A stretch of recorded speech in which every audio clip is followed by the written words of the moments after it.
Hi again from the INDX developer room with another quick update. In my hand, I have one of the INDX toolheads. This is the older one that you could see at Formnext, where we are showing you the index for the first time. And on the side, it had the old PINDA probe. That's an induction sensor that we used, for example, on the Mark III for mesh bed leveling. But this was really just a shortcut during development to get mesh bed leveling on the index early. But on the new toolhead, which I have in my other hand, you can see that it no longer has the PINDA probe on the side.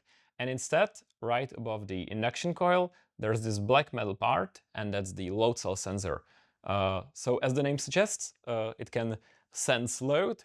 So when the toolhead has the nozzle picked up, it can tap the print surface directly, and this can do the virtual leveling, mesh bed leveling, without any user input, and that's really user-friendly.